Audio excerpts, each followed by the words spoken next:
Ahí está planteada la pregunta, ¿qué podemos hacer? ¿Cómo salvar el planeta? Vamos a tratar de aportar desde la región del Biobío a estas interrogantes. Saludo de inmediato a Noelia Carrasco Enríquez, antropóloga social y cultural del Departamento de Historia de la Universidad de Concepción. Ha dedicado también tiempo, esfuerzos en esta temática. ¿Cómo te va, Noelia? Gracias por acompañarnos hoy. Muy bien, muchas gracias a ustedes por la invitación. ¿Qué haces para cuidar el medio ambiente, para aportar?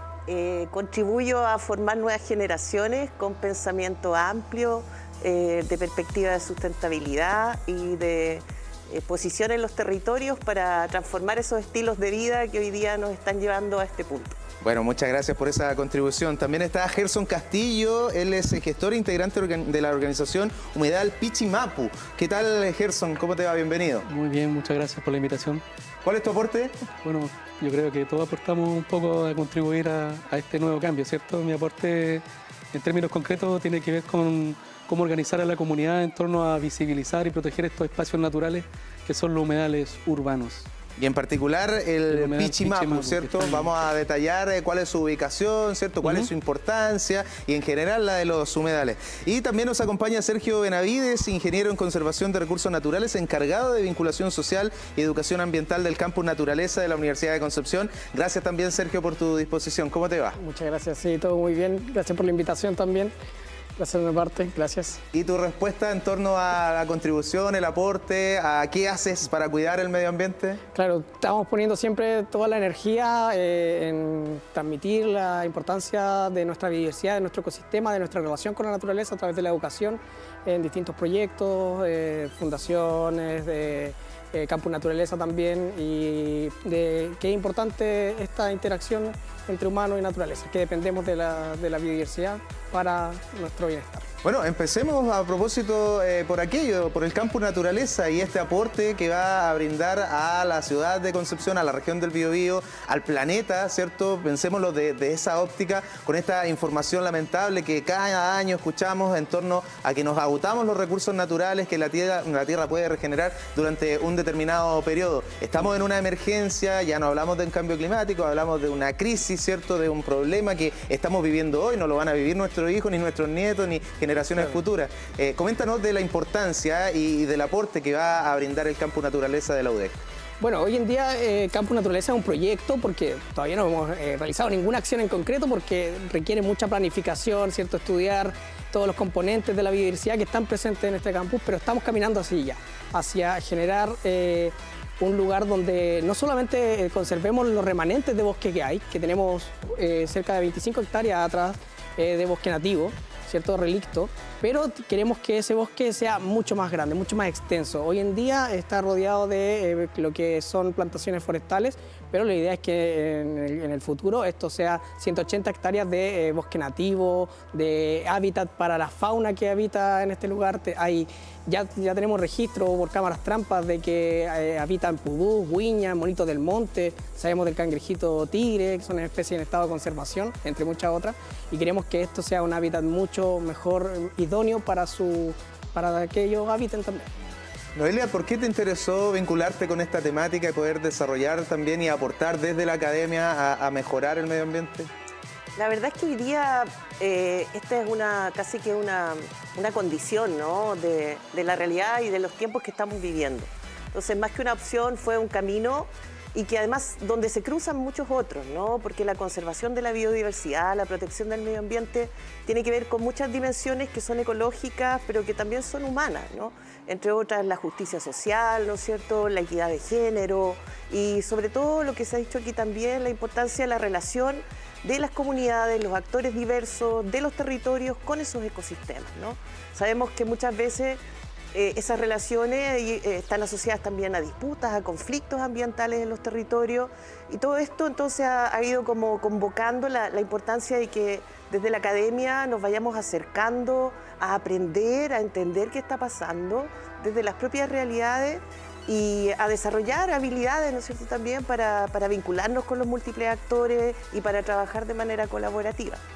En tu caso, Gerson, coméntanos cuándo inicias en esta actividad, ¿cierto?, en poder relevar la importancia de los humedales, en particular, ¿cierto?, del que vamos a detallar. ¿Por qué te empezaste a vincular con esta temática? Bueno, esta iniciativa partió el 2018-2019.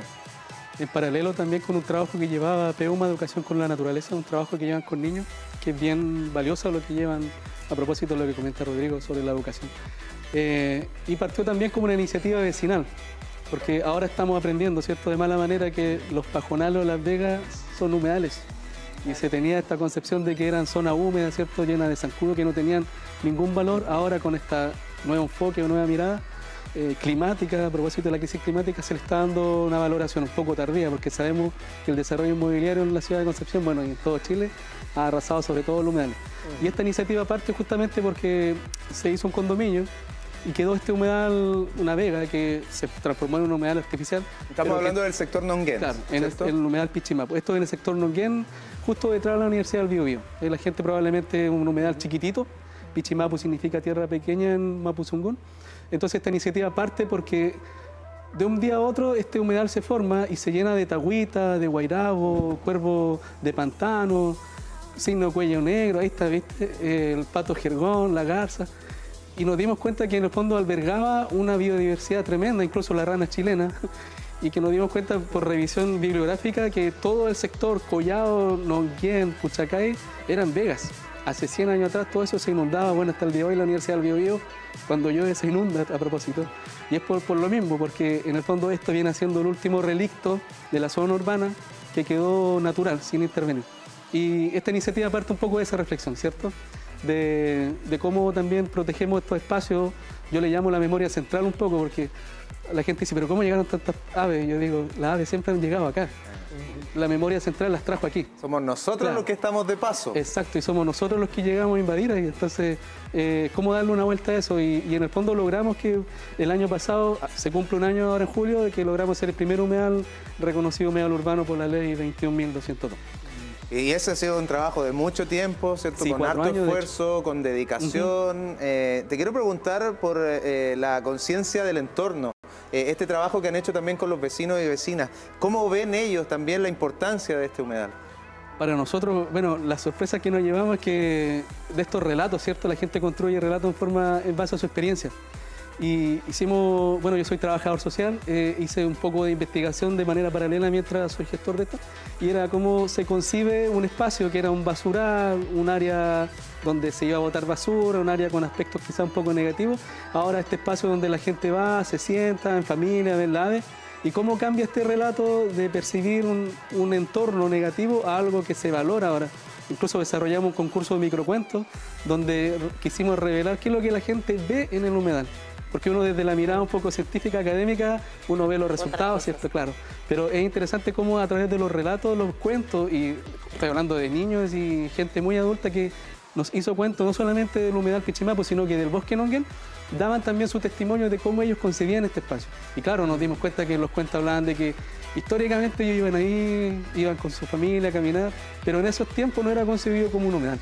Entonces este cambio es interesante como este cambio de, no sé si paradigma, pero de enfoque en valorar estos espacios que no eran visibilizados o valorados, ¿cierto? Que como organización lo pudimos lograr. Bueno, a través de la ciudadanía hoy se están consiguiendo muchas cosas. Qué pena, Noelia, que quienes por años han tomado las decisiones, la clase política, no hayan tenido la visión de poder cuidar estos entornos, de protegerlos y no llegar a la situación extrema que estamos desarrollando el día de hoy. ¿Cómo se hace también para ir avanzando en eso, pensando que estamos en contra del tiempo? Sí, absolutamente.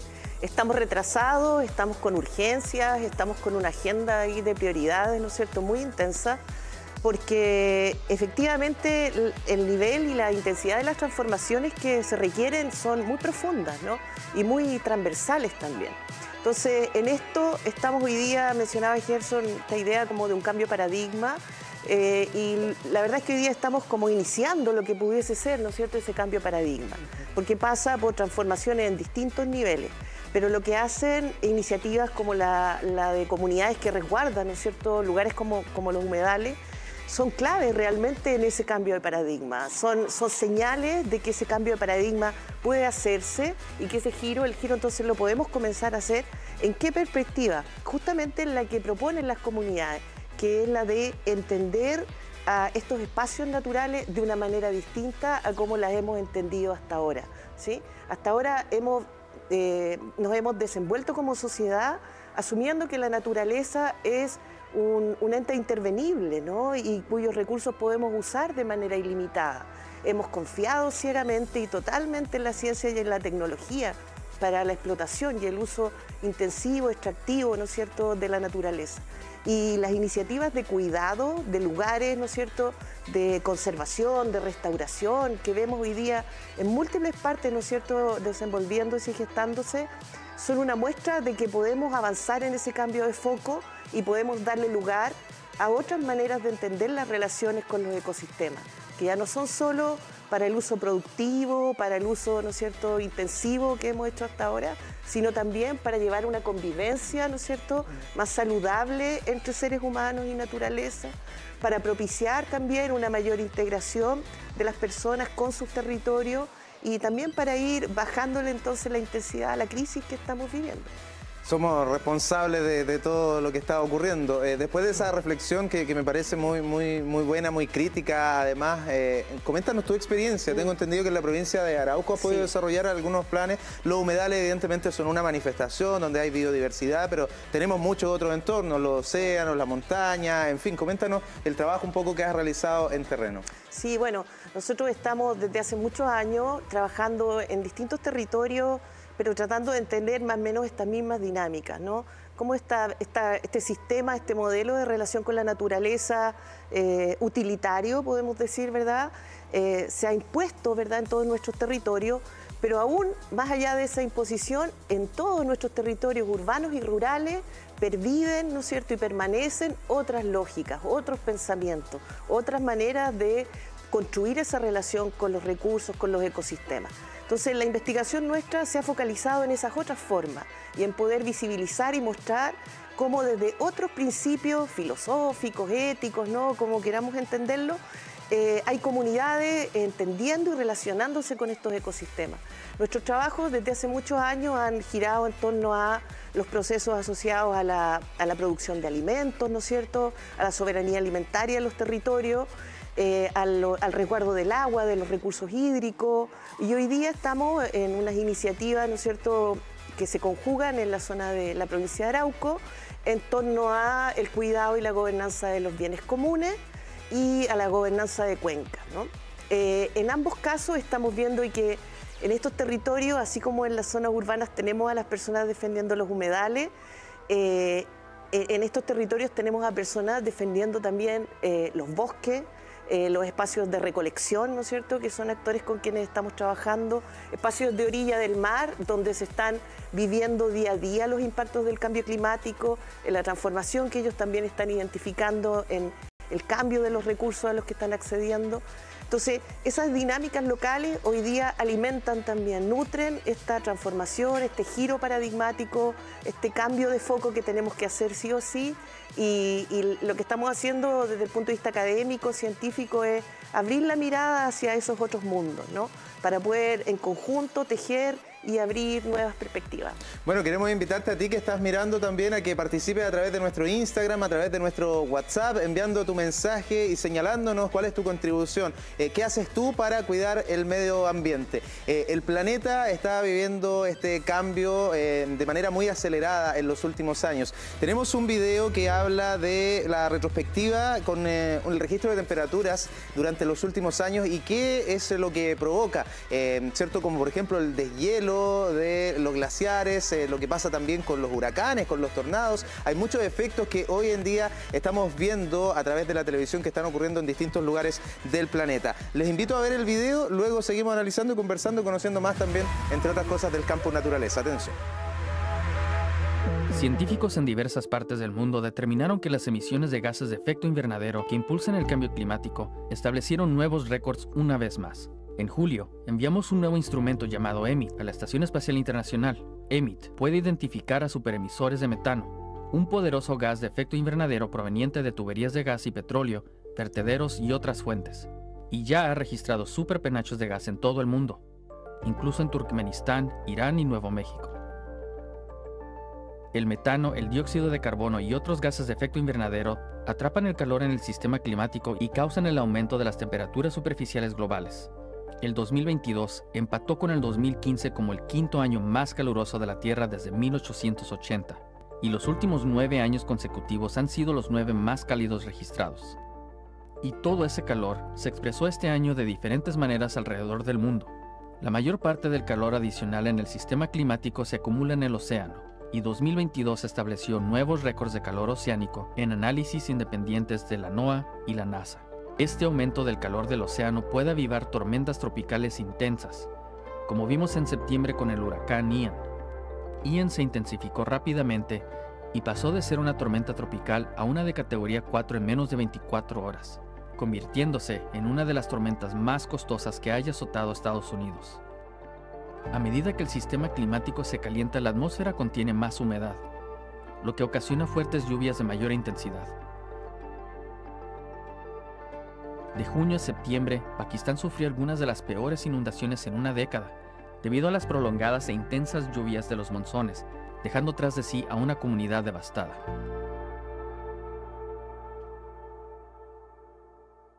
El calentamiento no solo genera mayor cantidad de agua en la atmósfera y aguaceros más intensos, sino que también agrava la pérdida de humedad del suelo y las sequías, que es lo que vimos en el oeste de Estados Unidos, cuando esta región experimentó sequías continuas en 2022, lo que llevó a que reservorios de aguas vitales como el lago Mead y el lago Powell cayeran a solo el 27% de su capacidad.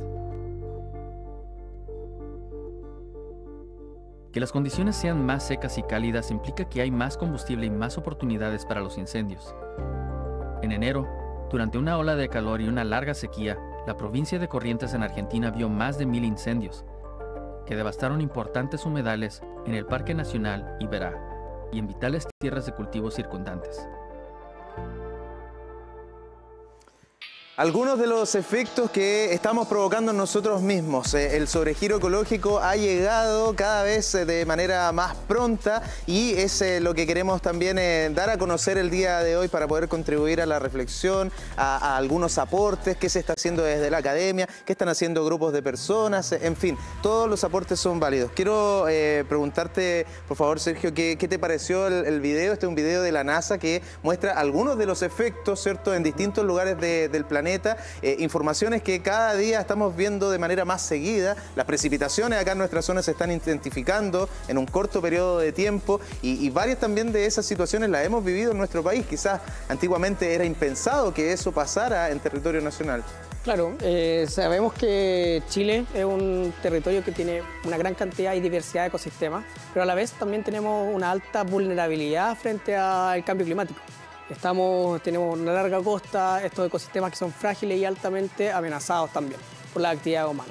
Entonces, toda esta situación y contexto global en la que nos estamos enfrentando pone en jaque también todas las actividades humanas que tienen también su base en la biodiversidad. Entonces, eso nos llama también a tomar acciones más drásticas y más concretas en el cuidado de la naturaleza y en adaptarnos al cambio climático. Estas cosas están pasando más rápido de lo que esperábamos también, de lo que se proyectaba en un principio. Entonces no hay excusas para quedarnos atrás en las acciones que tenemos que llevar a cabo. Sin embargo, todavía hay personas que no creen en esto, ¿cierto? Que niegan los efectos, incluso líderes de opinión en el mundo, líderes políticos, han desmentido, han mirado en menos esta problemática. Entonces, y quiero aquí que podamos como conversar entre todos un poco, me voy a poner un poquito más acá adelante, respecto a esta mirada también, porque si ellos no todavía se dan cuenta de lo que está pasando, es difícil que podamos a todo el mundo llegar de la misma forma, Noelia.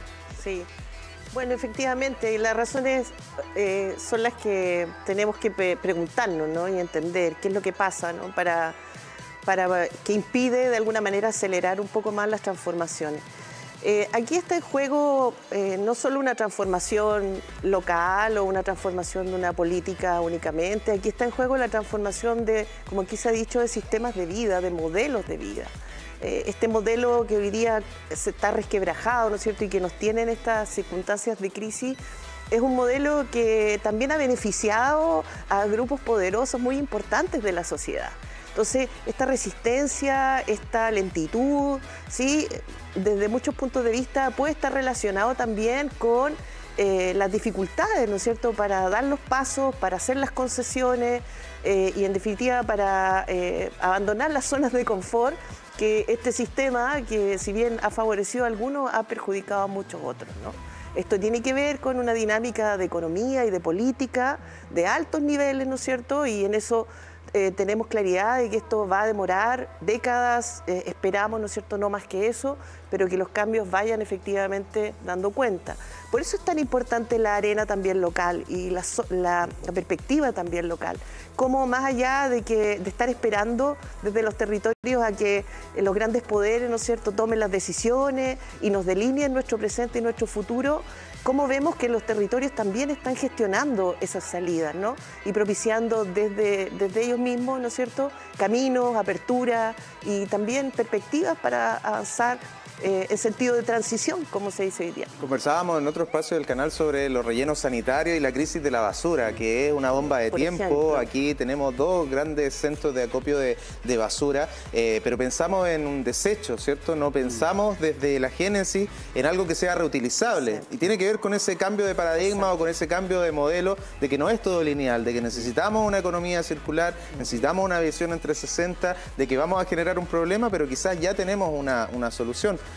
¿Cómo ves tú, Gerson, las urgencias que tenemos también acá en nuestra zona, en nuestra región del Biobío? O sea, basta nombrar y recordarnos los últimos incendios forestales que arrasó más de 500.000 hectáreas acá en la región. Bueno, las 3 regiones, Ñuble, Biobío y no recuerdo la última. Pero el caso ya nos está impactando en la puerta o en nuestras narices. Entonces tenemos un poco la cultura, bueno, y esto global también, sí. A propósito de lo que dices tú, que está asociado con un tema, un modelo económico, ¿cierto?, que basa su economía en base a la explotación de los recursos naturales. Entonces también se puede asociar un poco a eso, particularmente en Chile también, que las forestales no están legitimadas dentro del servicio de impacto de evaluación ambiental. Son cosas que uno dice, chuta, nos están pasando esto enfrente de nuestra cara, que o una o dos, como política pública, ¿cambiamos radicalmente este sistema o nos vamos a acostumbrar a ver niños dibujando en verano sus vacaciones con helicóptero y con humo en toda la ciudad y respirando este humo y haciéndonos daño a 30, 40 años plazo los pulmones? O sea, eso hay que preguntárselo así radicalmente, porque está bien, uno entiende que es un cambio global, ¿cierto?, de las temperaturas, los incendios, pero tenemos que construir, como dices tú, desde las bases. Las transformaciones a través de la historia se han hecho mediante los movimientos sociales. Yo creo que esta crisis climática es bien drástica, o sea, es bien heavy. No es algo para tomárselo a la ligera, se vienen cambios drásticos. Entonces, para no ser tan drástico y no ver la película tan oscura, creo que como comunidad o como dentro de lo local o como país podemos generar también presión para cambiar un poco la política, particularmente con los incendios forestales, porque es inconcebible que uno mira alrededor y lo único que ve son forestales, que secan la tierra, que generan erosión.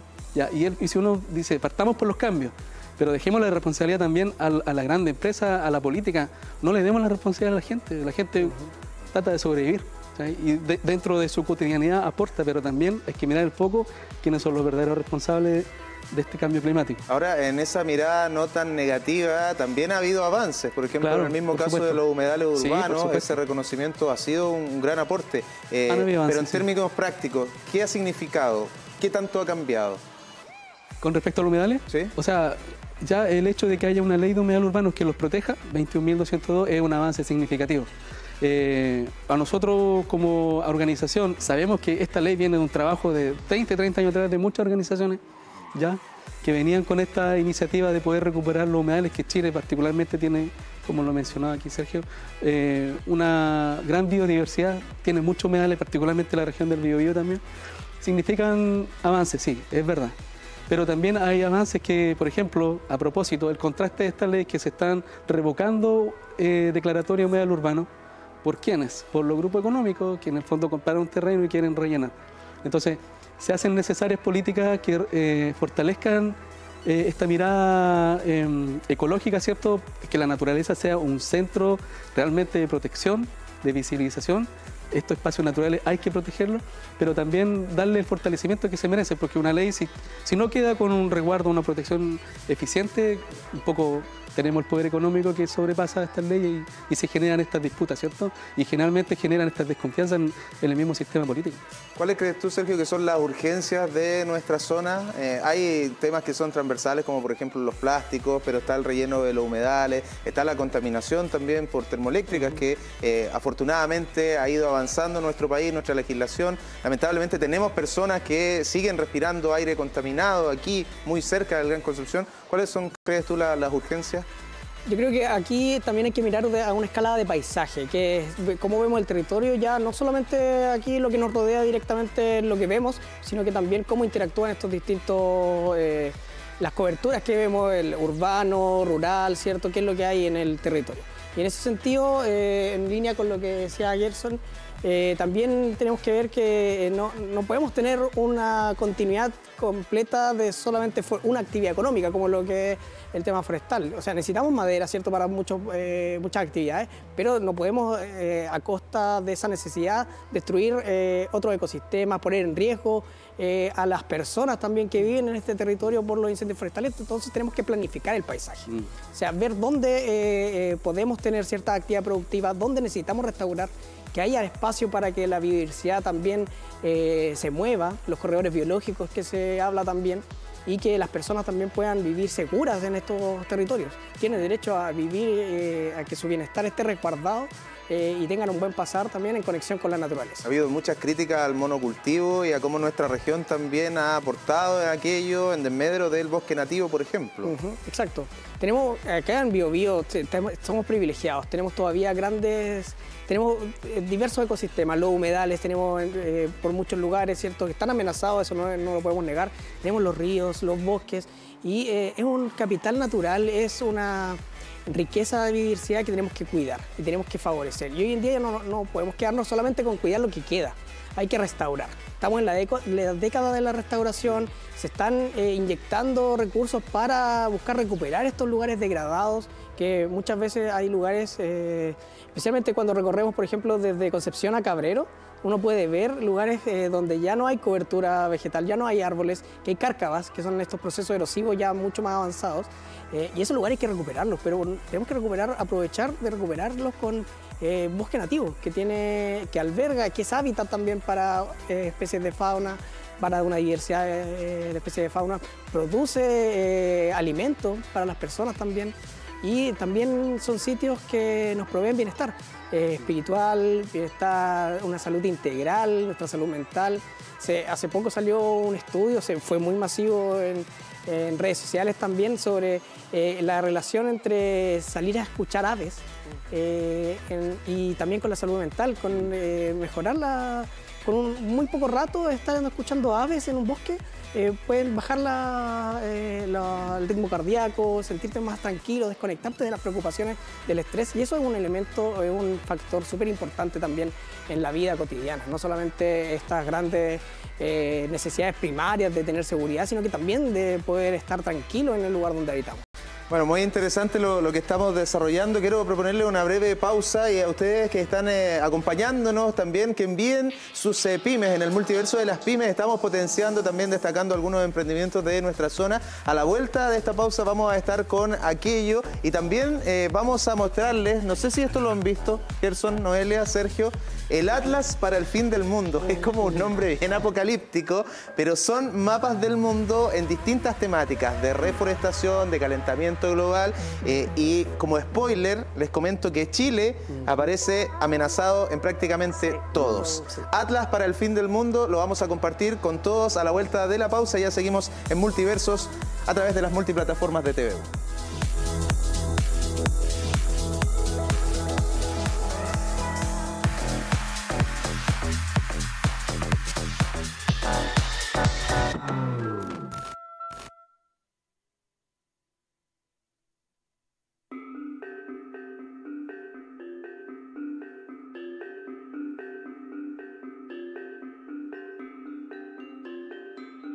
El escudo tiene un origen en 1971, se instala en este lugar y se transforma en una tradición para los estudiantes, fundamentalmente la comunidad de nuestros estudiantes de pregrado, incluso posgrado, de no pisarla como una especie de cábala para augurar la graduación oportuna y con una buena calificación.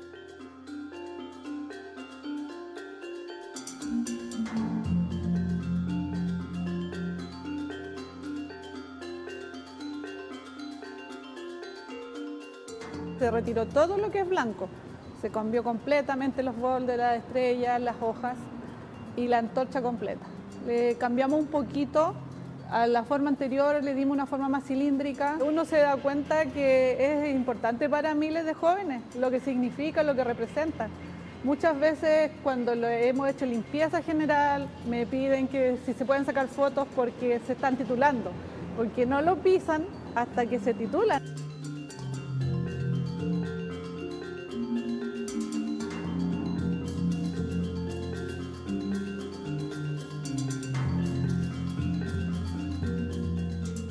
Logramos brindar toda la logística para que ella su trabajo lo hiciera de la forma más cómoda. Le dotamos de una instalación de faena, este cierre, para que ella tranquilamente, junto con su equipo, lograra a cabalidad su intervención.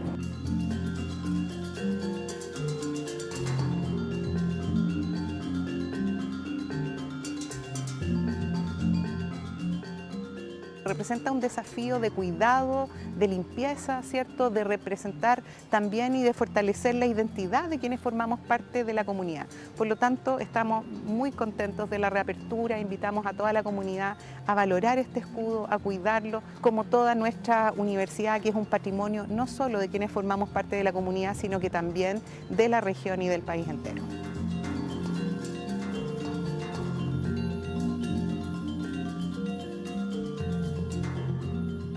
Muy importante para todos y todas las estudiantes de la universidad, sobre todo porque en el escudo se marca un hito, ¿cierto?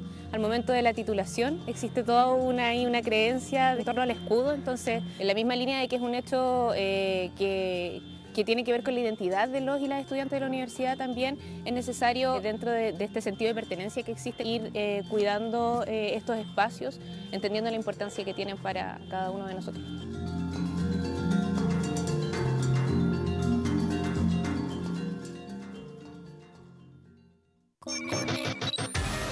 Conéctate con lo que está pasando a tu alrededor. Les damos la bienvenida a una nueva edición de Conéctate por las pantallas de TVU. Entonces lo que hemos estado realizando un poco es hacer esa vinculación entre municipios o comunas con las distintas universidades para encontrar soluciones a problemas que realmente a veces son bastante simples de resolver desde la academia, otros tienen un cierto grado un poquito más de complejidad, otros son transversales a distintos municipios, que sea el problema de los residuos, un problema que afecta a todos los municipios, que lo hemos visto en nuestro recorrido. Y por tanto yo creo que si bien cada una de las universidades tiene estas unidades de vinculación con el medio, efectivamente, nosotros queremos mantener su legado vivo a través de esta obra, que esperamos poder remontarla pronto. Hubo mucho interés, vinieron varios programadores de otras ciudades del país a ver la última temporada. Esperemos que pueda girar por otras ciudades de Chile durante este año o inicio del próximo año, y también volver pronto al Teatro Bío Bío, porque de aquí nace y aquí es donde el público la ha podido disfrutar. Ha viajado gente de Santiago a verla, de Antofagasta, y también ese es un objetivo de nuestro teatro, poder descentralizar. Después de Santiago, Concepción la lleva. Cecilia es un estandarte. Gracias por haber entregado tanto, haber tenido una vida preciosa, admirable. Y adiós, partió, pero hasta pronto, Cecilia. No un adiós, hasta pronto. Conéctate con especialistas en diversos temas. Conéctate TVU, lunes a viernes a las 20:45 horas, a través de nuestras multiplataformas. Conéctate TVU.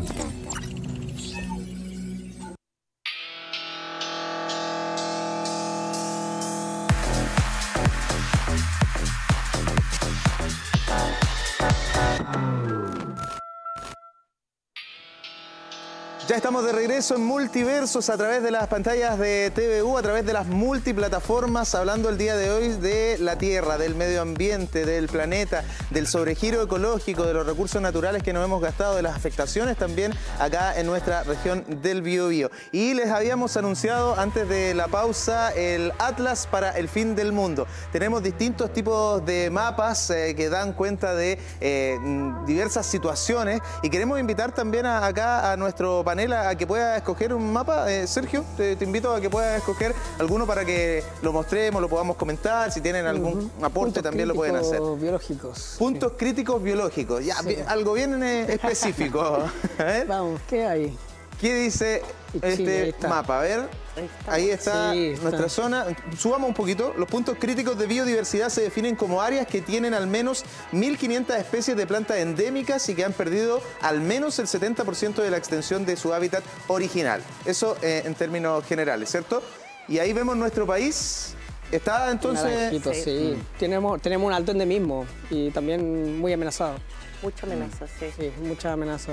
Y cada vez más restringido. Eso, disculpa, tiene que ver además con la geografía de Chile, al ser un país largo y recorrer tantos kilómetros. Tal cual. Y la aislación que se generó en su momento, cuando creció la cordillera de los Andes, por el otro lado el mar, en el norte el desierto y en el sur los campos de hielo, eso generó que las especies evolucionaran en esta área y se diferenciaran mucho de las especies que tenían al otro lado de la cordillera. Entonces eso genera que hoy en día tengamos un alto endemismo, especies que solo encontramos en Chile.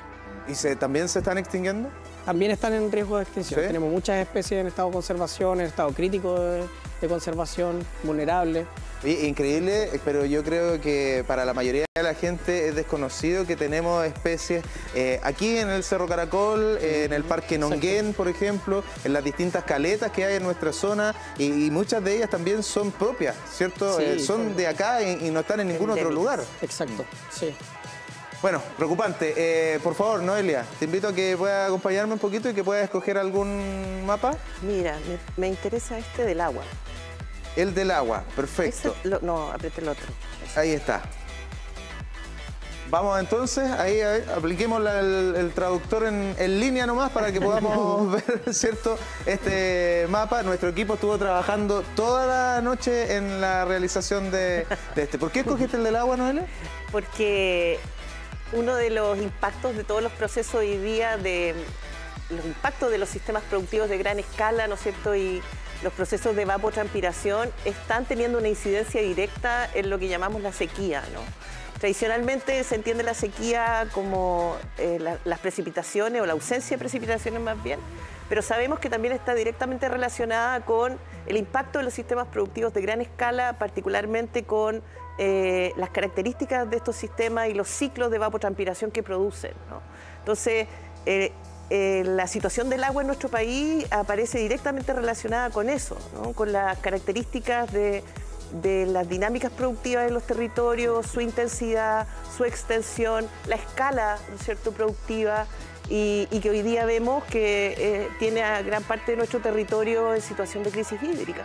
Bueno, la salud del agua, según lo que dice acá, tiene que ver con la carga de nitrógeno, fósforo, mercurio, pesticidas, la sedimentación, la alteración térmica, la deforestación de zonas ribereñas, de captación, extracción de aguas subterráneas, superficiales, lo que vemos también con los desvíos de muchas cuencas, por ejemplo, de aquí hacia la cordillera, en el mismo río Biobío, sin ir más lejos, la pesca excesiva, especies invasoras. Hay un montón de variantes que impactan. Sí, que tocan elementos asociados con lo que llamamos la calidad y la disponibilidad del agua, finalmente, ¿no? En esas dos dimensiones. Y no solamente para el consumo humano, porque tenemos que sacarnos un poco ese chip siempre, ¿no?, de que todo centrado en nuestra mirada y para la sociedad humana como si fuese especialmente o más importante que la naturaleza. Hoy día la mirada tiene que ver con cómo necesitamos agua no solo para sobrevivir nosotros, sino nuestros propios ecosistemas. Claro. Sin eso tampoco podríamos estar acá. Entender que todo de una u otra manera nos necesitamos, ¿cierto? No esa mirada tan conveniente. Por favor, Gerson. ¿Cuál mapa en este Atlas del fin del mundo? Nombre terrorífico. Agua y humedales creo que leí. ¿Agua y humedales? Sí, hacia abajo. A ver, más abajo. Creo que vi algo. ¿Ríos y humedales? Ríos y humedales. Ríos y humedales. Vamos a ver qué nos arroja entonces este mapa de ríos y humedales. Dice que el suministro finito de la Tierra de 1.260 millones de billones de litros de agua ha estado en circulación a través del ciclo hidrológico y los cuerpos de todos los seres vivos durante unos 3.800 millones de años. Y esta agua proviene, ¿cierto?, de una combinación de la que se liberó el interior de la Tierra durante sus etapas formativas y la que aterrizó aquí a través de asteroides helados. Solo el 2% del agua del mundo es potable, de la cual 1.6 es hielo, un 0.36 es subterránea y solo el 0.036 existe en lagos y ríos. El agua del mar sabemos que más del 70% de nuestro planeta. Ahí está el mapa en torno a esta temática, ríos y humedales. Los ríos poco lo hemos mencionado, menos en este espacio, pero es también un tema. O sea, partiendo desde el Código de Aguas, lo que dice la normativa en nuestro país, hasta, ¿cierto?, lo que ocurre en muchos territorios, el agua de riego, todo lo de la agricultura, el agua de las industrias. Es una problemática bastante grande para resolver. Sí, particularmente que en Chile, como yo creo que uno de los pocos países del mundo donde el agua es privada. Entonces, también en la discusión de pensar que el fin del mundo, como dice el texto acá de Google, también es empezar una nueva esperanza, ¿cierto? Como lo dice Slavoj Žižek, que es más fácil imaginar el fin del mundo que el cambio de un sistema, bueno, capitalista, pero en el fondo de otro sistema, ¿cierto? Entonces, un poco los procesos reflexivos de lo malo que estamos, mirar también lo positivo y lo que se puede transformar y cambiar. Queremos invitar también a otro integrante a esta conversación, la inteligencia artificial, que se ha tomado, ¿cierto?, los temas en el mundo, y le queremos preguntar 3 razones que impactan al ChatGPT, a la inteligencia artificial, que impactan en la temática que estamos conversando. La sobrecapacidad de la Tierra, para que la analicemos. Sobrepoblación, uno de los principales factores que contribuye a la sobrecapacidad de la Tierra es el crecimiento constante de la población. ¿Cuánto vamos? ¿En 8.000 millones de personas? Según el último conteo, sí, 8.002 personas. Han nacido 2 personas en India, me dicen a esta hora. Cuantas más personas habiten en el planeta, ¿cierto?, mayor es la demanda de recursos naturales como agua, alimento, energía, tierras cultivables. El aumento de la población también lleva a una mayor producción de residuos. Lo que hablábamos de la basura ejerce eso una presión adicional sobre los ecosistemas y biodiversidad. ¿Algo que quieran aportar sobre la sobrepoblación? Quizás se nos escapa un poco de las manos ese control. O sea, sí, la FAO pronostica que al 2050 va a haber una sobrepoblación humana y va a haber una crisis alimentaria. O sea, 2050, sí, estamos a la vuelta de la esquina, 27 años más. O sea, vamos a estar, ojalá, nosotros. Va a haber una crisis alimentaria que va a ser igual de perjudicial y amenazante que la crisis climática, porque no va a haber tanta gente que no va a haber demanda de suplir de alimentos a la población. Materia de estudio que nos señalabas tú, Noelia. Sí, absolutamente, esto ya lo estamos viendo y por eso estamos rápidamente tratando de incorporar también la perspectiva, la idea de la transición. Tenemos que caminar, como aquí se ha dicho, ¿no es cierto?, en un sentido también más positivo, propositivo y pensar los territorios también de manera más inclusiva por esto mismo, ¿no? Porque sabemos que tenemos un planeta que ya está sobrepoblado, que podemos llegar al límite mucho más crítico y por eso necesitamos ecosistemas saludables, ¿sí?, que incluyen también las relaciones entre los grupos humanos, por cierto, porque no sacamos nada con tener ecosistemas saludables si seguimos teniendo, ¿no es cierto?, a grupos en conflicto o desigualdades, ¿no es cierto?, profundas que siguen marcando también dificultades de acceso y generando igualmente problemas, ¿no? Inteligencia artificial, otra razón por la que estamos en sobregiro ecológico, el consumo insostenible. El segundo factor relevante, el estilo de vida y el consumo que llevamos en muchas partes del mundo. El enfoque en esta economía basada en el crecimiento constante, el consumo excesivo ha llevado a la explotación desmedida de los recursos naturales que son finitos, lo sabemos, bosques, pesquería, explotaciones minerales, combustibles fósiles, todo eso está llevando a la degradación del medio ambiente y al agotamiento de recursos valiosos. Muchos de estos argumentos, un poquito más abajo, por favor, inteligencia artificial. nos queda todavía un poco de tiempo. Bosques, lo hemos comentado, problemas que tenemos acá. Pesquería, lo vivimos en los 90 con recursos que desaparecieron, lo sobreexplotamos.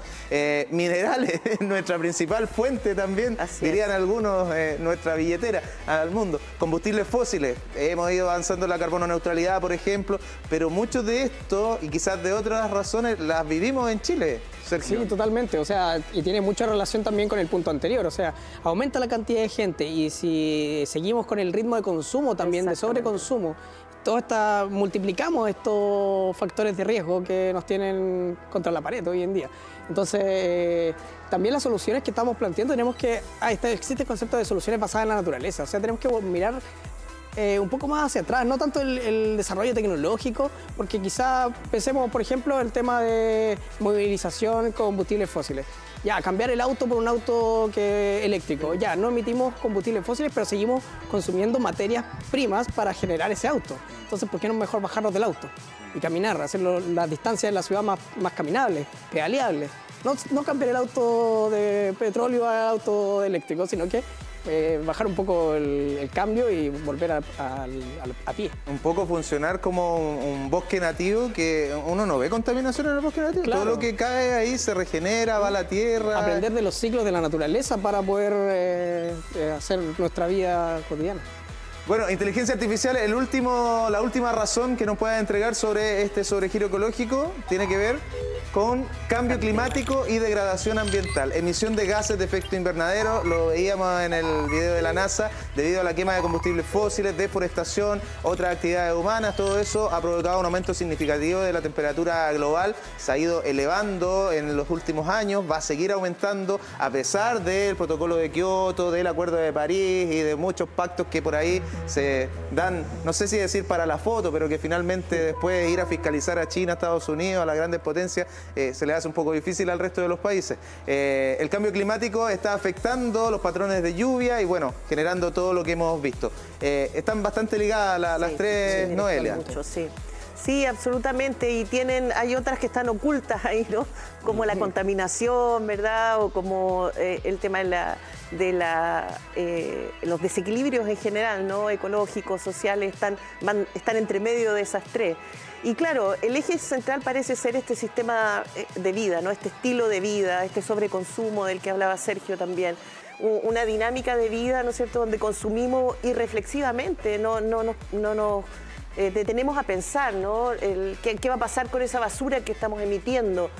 Por lo tanto, y por eso se hace mucho más importante también pensar esto en términos de proyección hacia las generaciones que hoy día se están formando, ¿no es cierto?, y que en las próximas décadas tendrán que asumir también la responsabilidad en estas materias.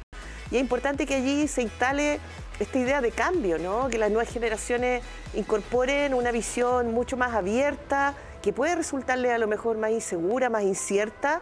Lamentablemente hoy día les tocó llegar en este mundo, ¿no es cierto?, en estos tiempos, pero sí tenemos que procurar que sea auspiciosa también con nuestra disponibilidad a la adaptación y a la transformación. Hoy día, en ciencias del cambio climático, estamos avanzando mucho más en la línea de adaptación y transformación que en lo que tradicionalmente se ha llamado mitigación. Cuando se habla de mitigación, pocas veces hablamos de cambios, ¿no es cierto?, que efectivamente incidan en las cifras y en los niveles de degradación que tenemos. En cambio, si pensamos en adaptación y transformación, vamos a abrirnos, ¿no es cierto?, a repensar nuestras prácticas, a rediseñarlas, a reorganizar nuestras rutinas de consumo y, por lo tanto, a minimizar nuestro impacto en el planeta. Bueno, queremos también compartir con ustedes un par de comentarios. Por ejemplo, Jimena de Talcahuano dice que la contaminación ambiental creo que no va a terminar porque hay industrias que con sus desechos tóxicos dañan la capa de ozono y los mares que se encuentran a su alrededor. Creo que esta es la realidad, aunque uno la quiera ocultar. Claudio Ramírez de Los Ángeles dice, no quiero ser pesimista ni nada de eso, pero los desastres naturales se van a seguir prolongando por causa del descontrol del medio ambiente, por la contaminación y el calentamiento global. Y Cristian de de acá de Concepción. Considero que los seres humanos nos hemos insensibilizado y solo nos interesa lo material. Cada día sabemos que desaparecen cientos de especies. Hay que reflexionar en este problema tan serio, pero no solo decir, sino actuar, ya que futuras generaciones, a propósito de lo que decía Noelia, no verán nada de lo que existe ahora. Solo es cuestión de actitud y que los gobiernos den soluciones concretas ya. Él habla del futuro y hay una serie del creador de Los Simpsons, Matt Groening, ¿cierto?, que es Futurama, este repartidor de pizza que tropieza acá en un sistema que lo lleva 1000 años después de 1999. Y Futurama tiene este pequeño video que quiero compartir con ustedes a propósito de soluciones de grandes líderes o personas que creen saberlo todo para, en este caso, el problema medioambiental y de nuestro planeta. Mira. ¿Calentamiento global o a nadie le gusta el calor?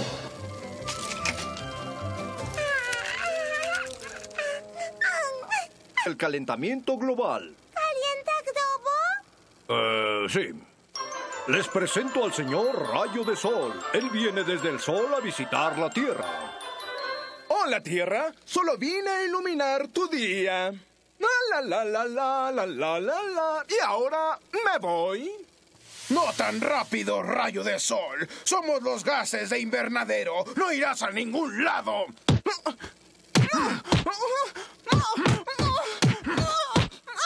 ¡Eso duele! Pronto la Tierra está llena de rayos de sol. Sus cadáveres podridos calientan nuestra atmósfera. ¿Cómo nos libraremos de los gases de invernadero? Por fortuna, nuestros más guapos políticos inventaron una forma económica e improvisada de combatir el calentamiento global. Desde el 2063 simplemente dejamos caer un gigantesco cubo de hielo en el océano de vez en cuando. Como el que Papi pone en su bebida cada mañana y luego se enoja. Desde luego, como los gases de invernadero se están acumulando, cada vez se necesita más hielo, resolviendo así el problema de una vez por todas. Pero... ¡Dije de una vez por todas! Fin. Futurama, con la solución que plantean algunas personas, ¿por qué no? A propósito del calentamiento global. Quiero pedirle su reflexión final en torno a esta temática.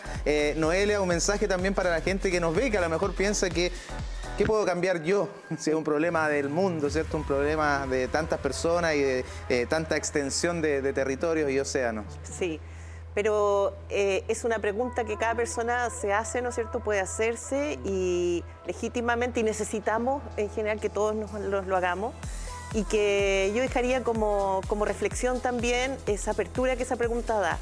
Y a cómo nos relacionamos de otra manera con la naturaleza, cómo pensamos la naturaleza de otra manera, ¿no? No lejos de nosotros, no disociados de lo que somos como especie, como comunidad. Cómo nos situamos en una relación más íntima, más cercana y de mayor cuidado entre la naturaleza y nosotros como seres humanos. Sergio, por favor. Bueno, con lo que mencionaban también en el comentario, a veces tendemos a sentir desesperanza por lo que vemos, los cambios que vemos muy rápido, ¿cierto? Pero nuestra escala humana es acotada. Quizás no vamos a ver los cambios de nuestras acciones hoy en día, pero sí lo van a ver nuestros hijos, las generaciones futuras. Y eso no significa que nosotros tengamos que dejar de trabajar en eso. Tenemos que trabajar con más fuerza, porque para que los cambios se den en la próxima generación, nosotros tenemos que hacer todo lo que esté a nuestro alcance para que sea así. Gerson. Bueno, una pregunta profunda, no sé qué decir con respecto a eso, pero me viene a la memoria una canción de Bob Dylan, se llama Song to Woody, que en una parte, una estrofa dice: hey Woody Guthrie, te he cantado sobre un mundo roto que parece cansado, parece que se estuviera muriendo cuando recién ha nacido. Y en el fondo un poco esta percepción de que el mundo se va a acabar, ¿cierto? Y que estamos en contramarcha y que todo lo vemos negro, pero en el fondo el mundo va a continuar por millones de años más. Y también pensar como supervivencia humana, ¿cierto? Cómo nos proyectamos y cómo nos hacemos cargo finalmente. Y no solamente como individuos, sino todo como sociedad. Y incluyo los gobiernos, los políticos, las corporaciones, las industrias, ¿cierto? Los que más generan daño. Eso. Nos quedamos con todas esas reflexiones. Gerson Castillo, gestor e integrante de la organización Humedal Pichimapu, muchas gracias por habernos acompañado el día de hoy. También a Noelia Carrasco, antropóloga social y cultural del Departamento de Historia de la Universidad de Concepción, también amiga acá de nuestro canal. Gracias también por la disposición, Noelia. Gracias a ustedes. y a Sergio Benavides, ingeniero en conservación de recursos naturales, encargado de vinculación social y educación ambiental del Campus Naturaleza UDEC, que está teniendo con gran éxito los días sábados algunos paseos, ciertos recorridos, se agotan rápidamente los cupos. Esperamos ir conociendo pronto más novedades de este gran proyecto. Muchas gracias, Sergio. Muchas gracias, felicitaciones por el espacio también.